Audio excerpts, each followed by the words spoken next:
Hey besties, welcome back to the Female Founder World podcast.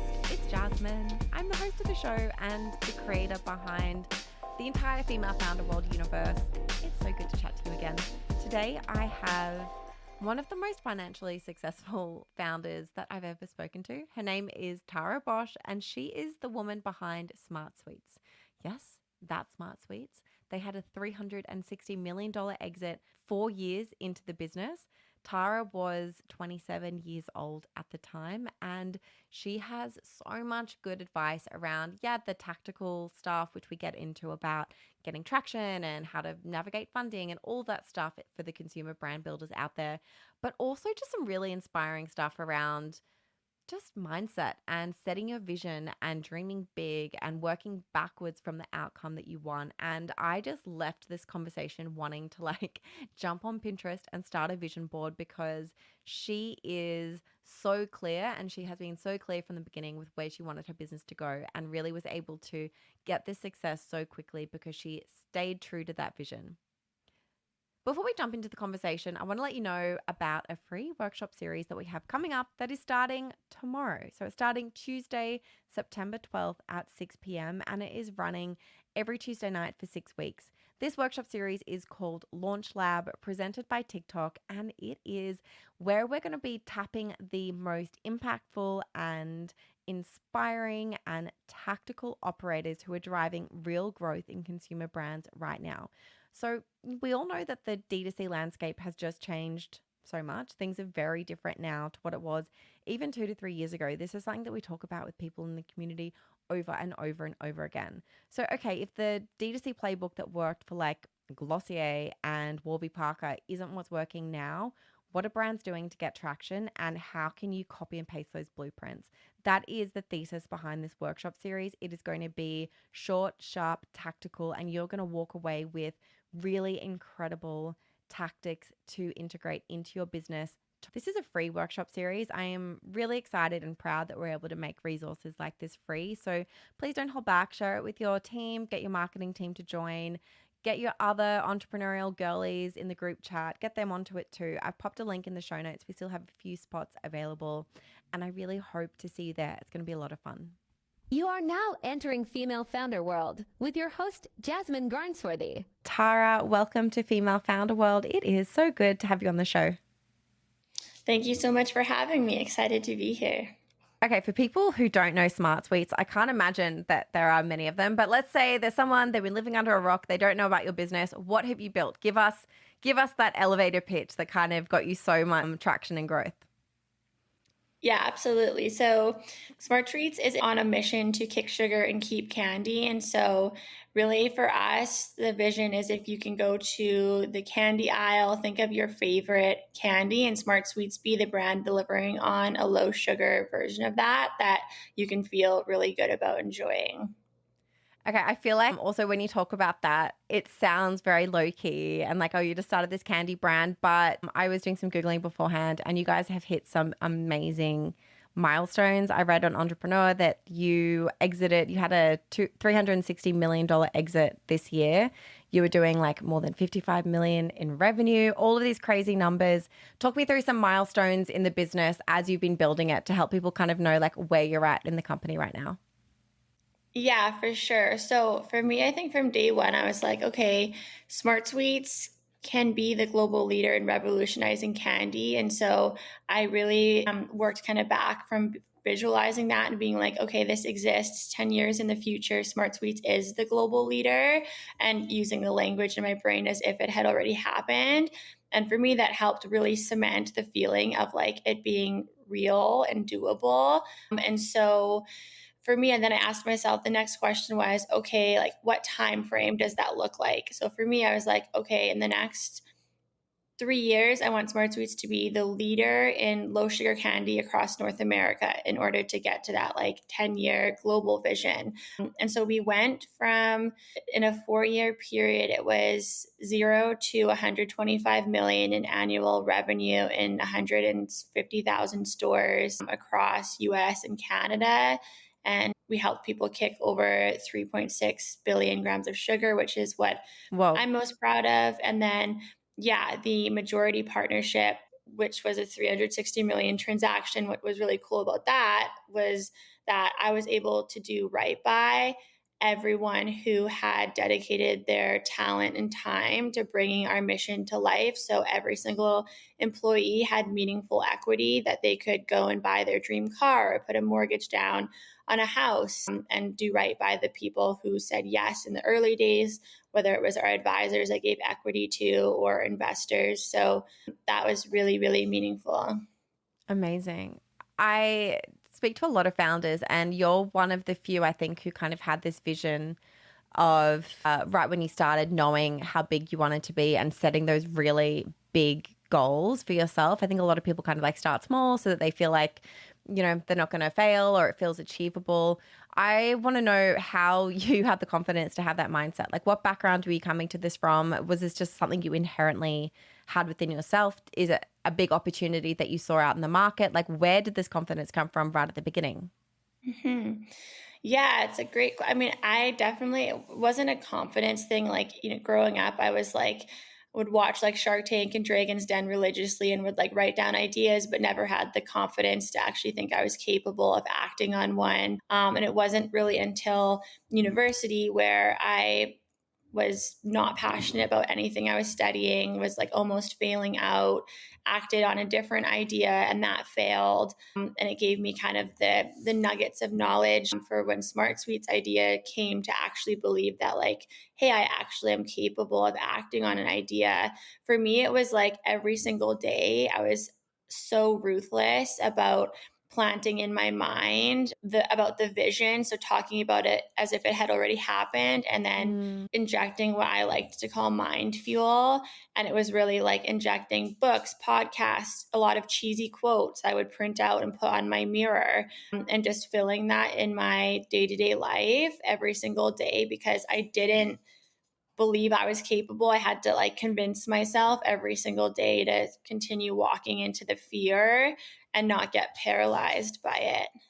I am really interested in this idea of our content diet, what we're intaking from the content that we're consuming, because we are all like swimming in this just never ending sea of content, and you can really like spiral down a certain algorithm, and to think that it doesn't impact the way that you're going about your life is crazy. This stuff that we're consuming every day has a huge impact. I want to know specifically, like, in the early days, what was your content diet? Like, what were those podcasts? What were the books? What were you consuming that was keeping you on that really incredible like mindset of, yep, I can do this, it's going to happen, it's inevitable?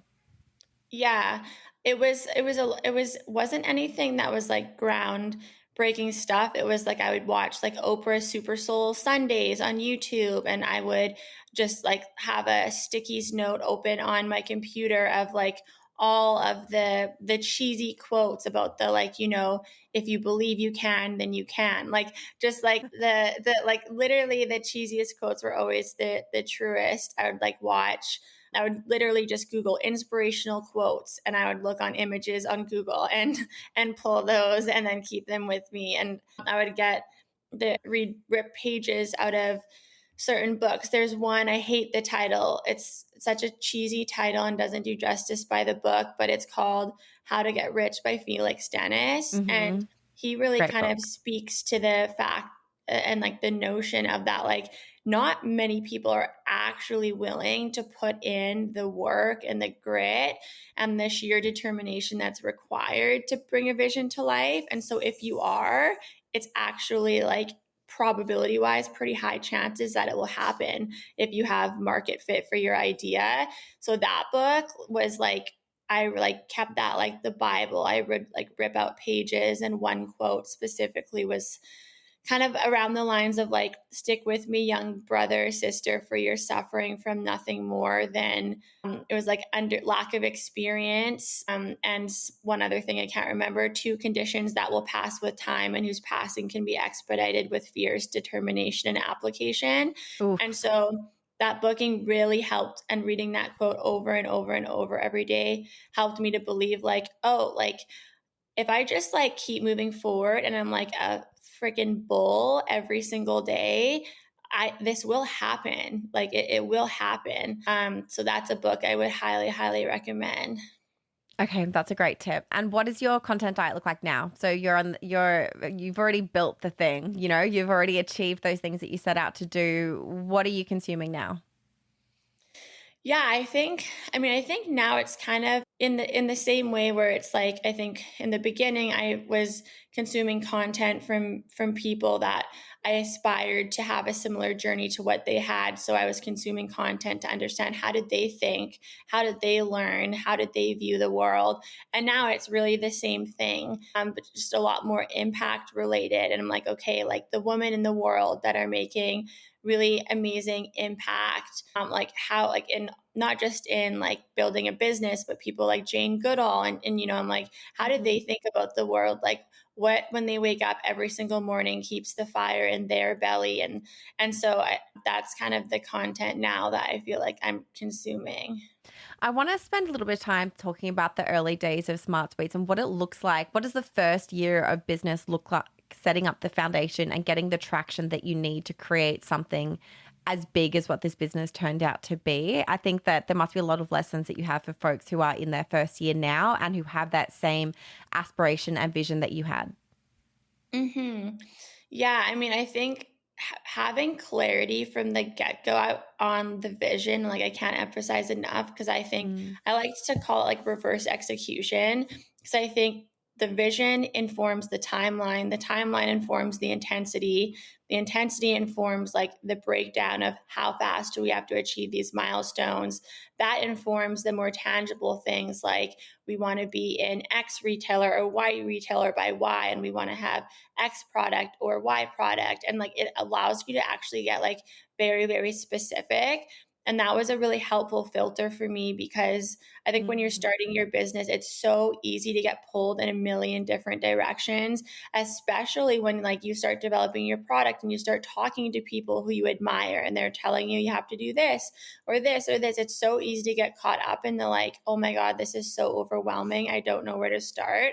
So I would always go back to like, no, okay, like what is the vision and the steps down from that. So for me in my first year, for example, with the product, I launched the business with 2 SKUs, which for me, going back down from the vision, I was like, okay, we want to be the brand that you can go to for any of your favorite candies. So we have to first execute on one really, really, really well. Mm. And what does really well look like? Well, it looks like nailing the product and it looks like nailing the distribution. And then it looks like creating the awareness that we exist in the world. So those were kind of also the 3 buckets that I figured on focus on was like product, getting really clear on that and informed by the vision, brand awareness, getting really clear on that, and then also the distribution. How are you going to create accessibility to your product in the world? How were you funding your business at the beginning? I did debt financing. So I had like a $7,000 Honda Fit hatchback as like my only asset in life and was like broke, as so many of us are when we're starting our companies. And so for me, to launch the business what I did, and now it's really cool. I mean that like platforms like you guys exist that creates awareness of different avenues, and that in the debt financing world there's so many initiatives specifically for women to create capital more easily accessible in that like awkward time frame where like you don't have traction yet to like take back or inventory and account receivables. So I leveraged a few different banks and programs and then pieced those together. It totaled 105K debt financing, and that got me to launch on store shelves. Incredible. And who was your first retail partner and how did that come about? Like, how did you sell this vision to them? Yeah, so for me, like my hypothesis was in like the food world specifically, it was very much like build in your own backyard and expand. But I was like, no, I mean, with social media now, it is actually easier to launch nationwide because it's more frustrating if you're on Instagram and you see a really cool brand and you're like, oh, well, crap, I can't buy it. So then you forget about it. It's out of sight, out Mm. of mind. So my focus was getting a national partner who could help create the accessibility and that was like willing to lean in with us and that got the vision. So for me in the beginning from day one, I wasn't able to get that national partner from day one. So I focused on getting the national partner in the background, but then in the forefront, launched in a lot of different grocery stores in the West Coast in Canada. And that just looked like banging the door down, like showing up in the store, talking to the manager, calling the head office. When you find the buyer's name on LinkedIn is like Becky Durham, and then you call the head office and you're just like, hey, can you forward me to Becky, please? And you say that with confidence, so they assume Yeah. you know Becky and they'll put you through to her. Things like Also, that. no one calls anymore. So I feel like if you can even just like get on the Totally. phone, you're like 5 steps ahead. Totally. Yeah. Pick up the phone. I mean, and try again on different days. Like there's Yeah. different receptionists until they tell you to stop calling, call. And I like to always think that like no one is ignoring you. It's not personal. You just have to cut through the noise. And when you make that mindset shift, it's a lot easier, I think, to be absolutely relentless. And I was in like emailing every single day, creeping their Instagram and seeing they like beer. So putting free beer in the email title, things like that, until someone's saying, no, go away. Just assume that it's fine.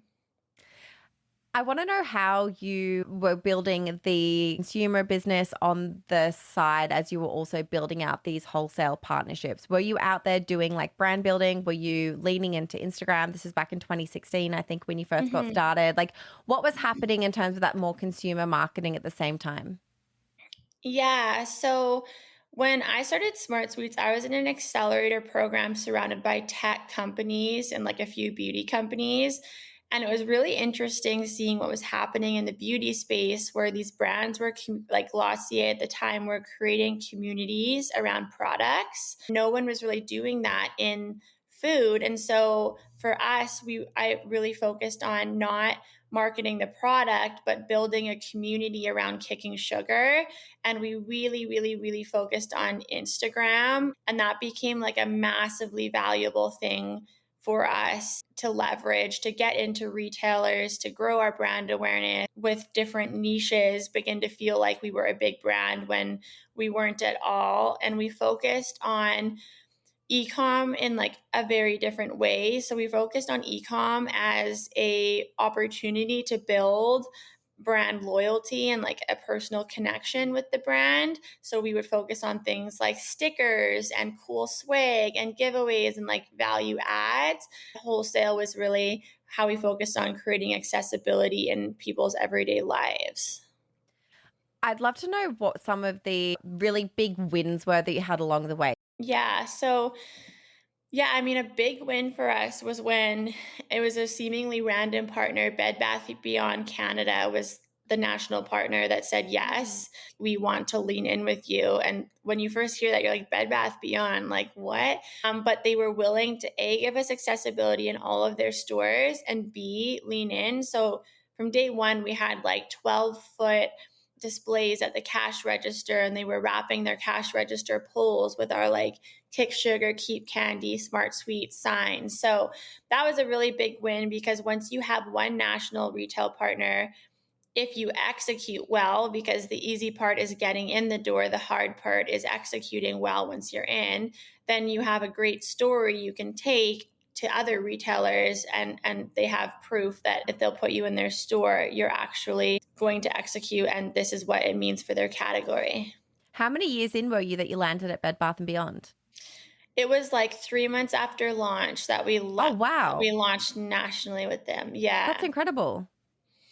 Yeah, I mean, I think it just comes down to like really, again, the vision. It's really infectious when like energy, when you're so clear on your vision and the Yeah. passion, and you also focus on the what's in it for them. So I would really share the vision with them, but then I'd be like, hey, if you come on board with this now, like we're going to shout from the rooftops, and that SmartSweets is available in Bed Bath Beyond, and every single ring through your cash register, you're making 40 more cents per bag than you are with any other food product in your store.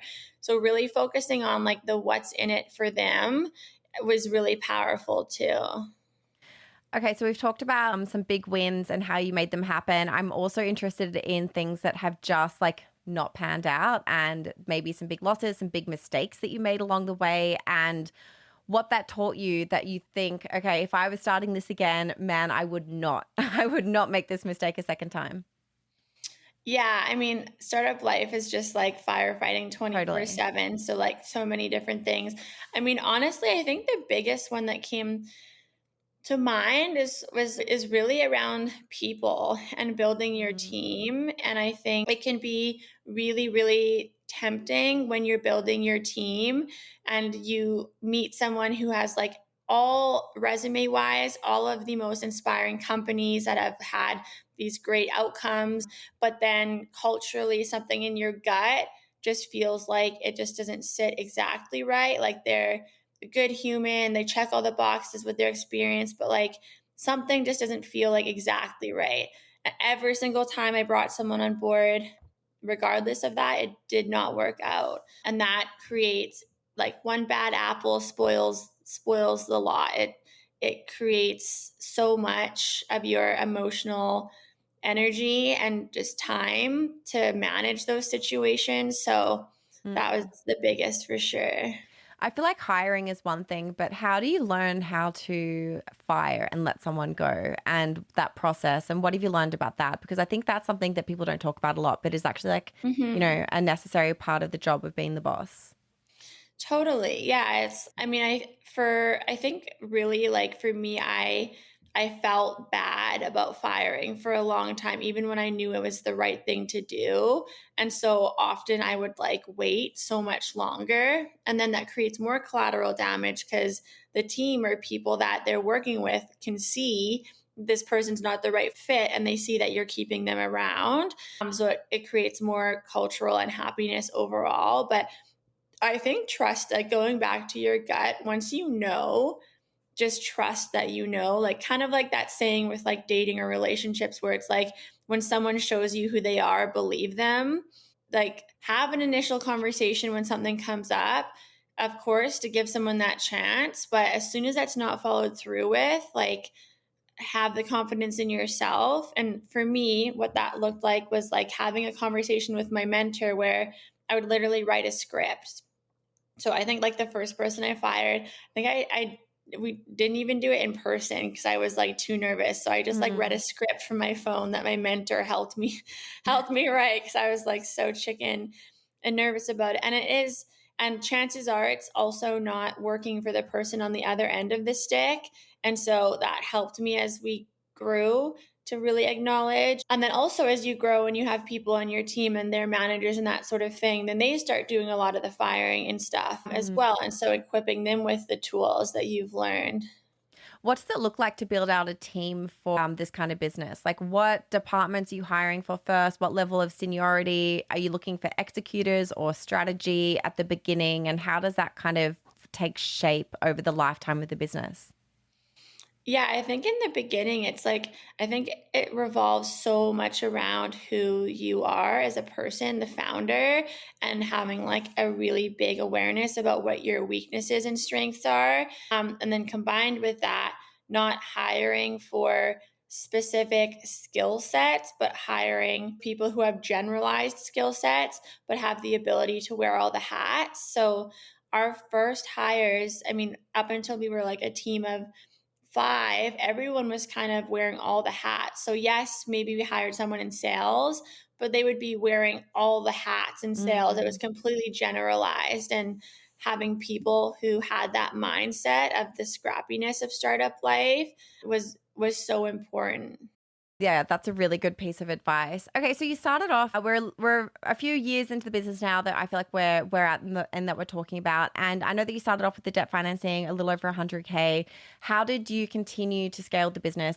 I mean, I think when it came to scaling the business, it really, again, I think filtered, and it sounds so repetitive, but it's what I always went back down to like filtering off of like the vision and coming down from there.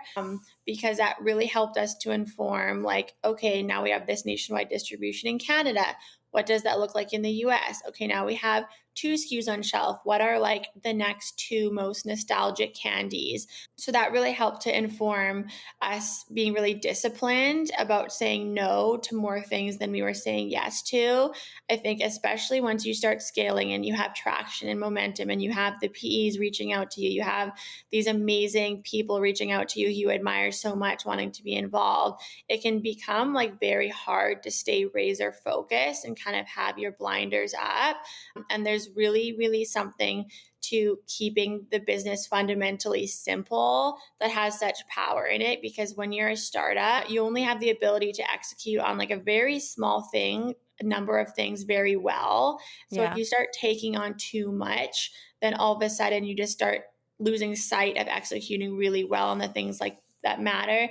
So an example of that was, like we launched with a massive convenience chain, and it was like a really exciting opportunity. And it took like a whole lot of legwork, a new pack size, and all of this stuff. And for us, we didn't yet have at that time amazing distribution in grocery where people are going every single day. And so it was a distraction from executing well in grocery, where we're actually creating the most meaningful value for people in their lives. And so had I stuck to the filter of like the top down vision decision making, I would have been like, okay, this is exciting, but it's noise. Interesting. You mentioned something there that I want to like double down on about nostalgia and how that informed your product development and what products you choose to create and do next. I think we're in this really interesting time at the moment, particularly for millennials, where there's this big like millennial childhood nostalgia moment happening Mm-hmm. with everything from like the Mattel movies that are coming out and product collaborations that we're seeing. Do you think that it is a strategy or an approach or a lens that still works in product development now? Like, is it something that the business is still leaning into? Yeah, I mean, I think candy is so nostalgic, but I think many things are like you said, and I think what's underneath the nostalgia is an emotional connection to a product or a brand based on an experience you had when you were a child. And Mm, like the emotional connection runs so deep and it's so powerful. And I mean, we saw it with the Barbie movie and just like the emotional response that people had because they played with Barbies when they were growing yeah. up. And it was that same emotional response with SmartSweets that like people would send us messages about how they cried eating the gummy bears because when they were a teenager and going through body image and self-esteem issues and they stopped eating candy, they're now like able to like full circle like have like a moment where they're like, wow, I can eat this and Mm, feel good about it. And so having that emotional connection, it kind of comes back to like Simon Sinek's, it's like not the what, it's the why.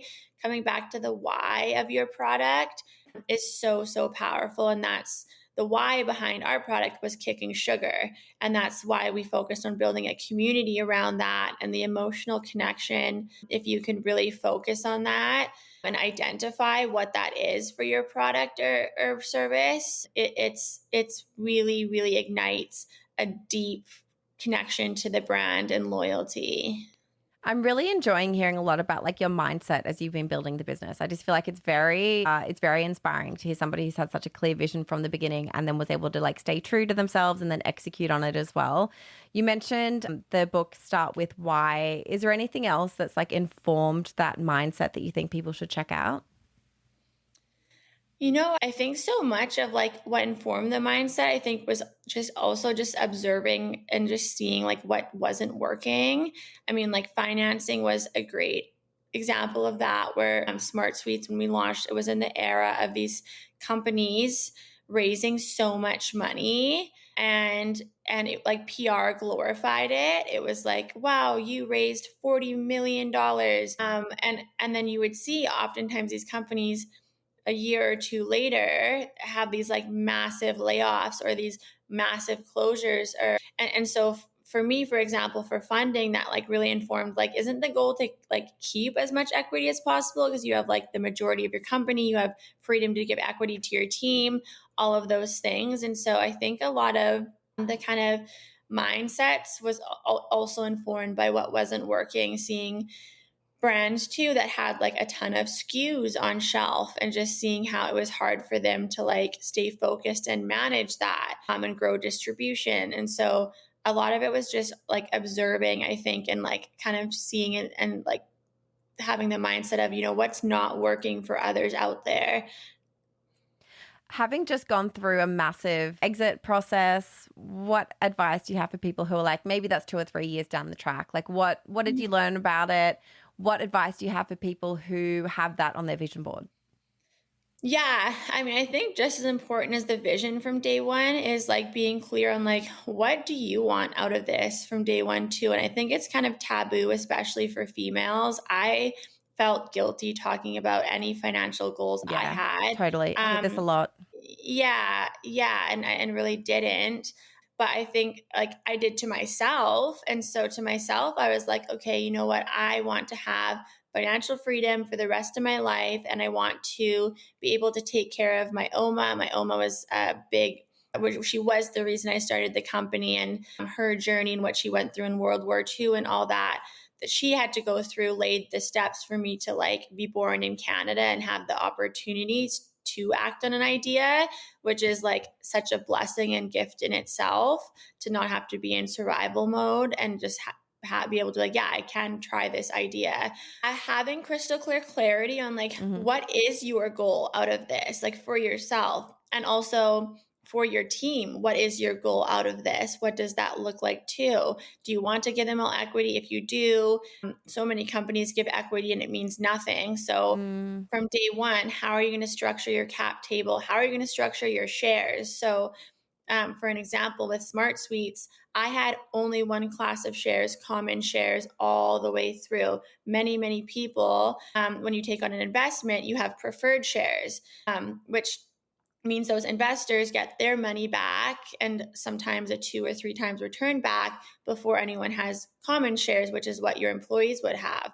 And so for me, I was like, well, no, they're the ones building the company. And so we're all going to win together. And so we're going to have common shares throughout. And I said no to anyone who wanted preferred shares when I was raising as a result of that. So being mm, like very clear on like what it is that you want, and that informs your cap table in the beginning. It forms also like, do you want an acquisition? Do you want to IPO? Do you want to run this company forever?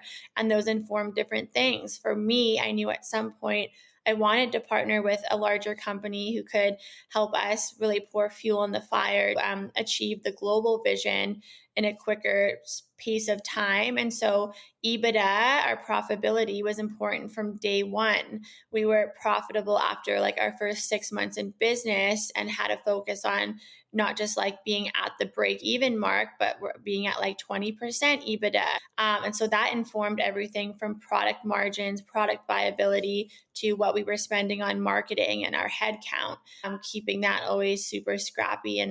And so, yeah, I would say just getting clear on what is it that you want, and you're in the ideal stage if you can get clarity on that in the beginning to set up the foundations to support that happening.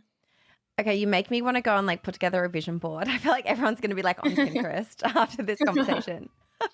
Okay, so now you're on the other Pinterest. side. You're kind of on the other side. You have, hit these big goals, built this amazing business. You've had an exit.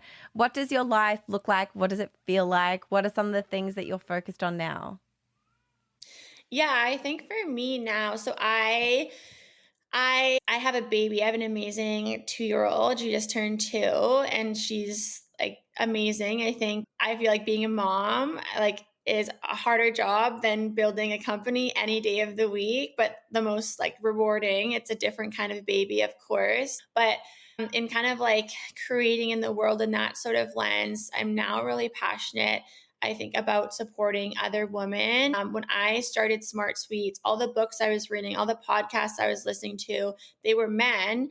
And so I didn't really have a woman who I identified with that I was like, wow, she did it. And so I can too. Yeah. And I've always been like a little quirky, like a little awkward. And the women out there, like I just didn't identify with. I felt like they were almost too cool for me in a lot of ways. And I didn't see her in myself.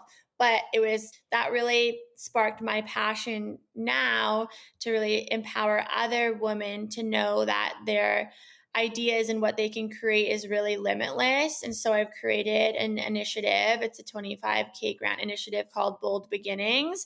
And every single year we will have a new cohort. Applications just closed for this year, but they're still open and rolling for next year. And so I'm really passionate about that. And then just really lifting other women up in other ways through mentoring and investing and all those fun things. Amazing. And we're going to put a link in the show notes as well for the grant program. I know that we've included it in the newsletter. We've shouted it out in the community on Geneva where our group chat is hosted. So yeah, definitely appreciate all of that work. And I know you've definitely got a few people in the community who have applied for the latest round as well. So the last thing I ask everyone who comes on the show is for a final resource recommendation. You've given us some amazing books and things that have helped you as you've been up leveling in the business. What else have we missed? What other resources do you think folks should check out if they want to follow a similar trajectory as you? Yeah, huge thanks for helping to amplify on your guys' platform. A lot of applications came in from your Oh, guys' good. platform, so that was really exciting to see. So thank you.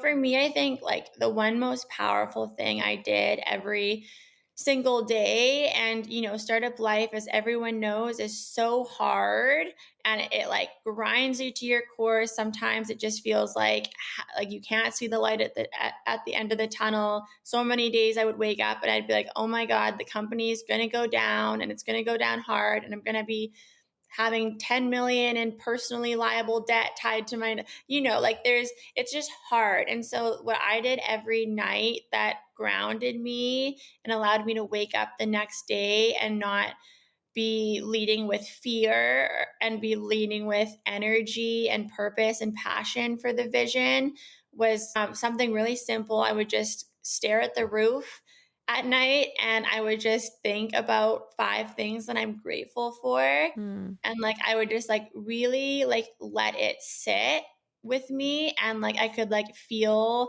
throughout my body like just like the gratitude. And it would just like, I know like fear and gratitude cannot exist at the same time. It's like impossible. And so for me, it would like flush out any fear I had and always bring me back to a place of gratitude of like, wow, how am I so lucky to have the opportunity to bring this idea to life? And it really allowed me to maintain the belief that, if something doesn't go as you thought it would, it's just a redirection from the universe to how the path is meant to unfold. And that gave me peace throughout the journey, no matter how hard things got. Okay, that is such a great piece of advice and also the perfect note to end this conversation on. Mhm. Tara, thank you so much for coming on the show. Yeah, thank you so much for having me. It's an honor. Quick shout out to all of our Business Bestie subscribers. If you are loving this show and you are building a consumer, CPG, or e-commerce business, or you're about to build one, this membership will give you access to the people, experiences, and the tools that you really need to build your dream business. Head to femalefounderworld.com/subscriber for more.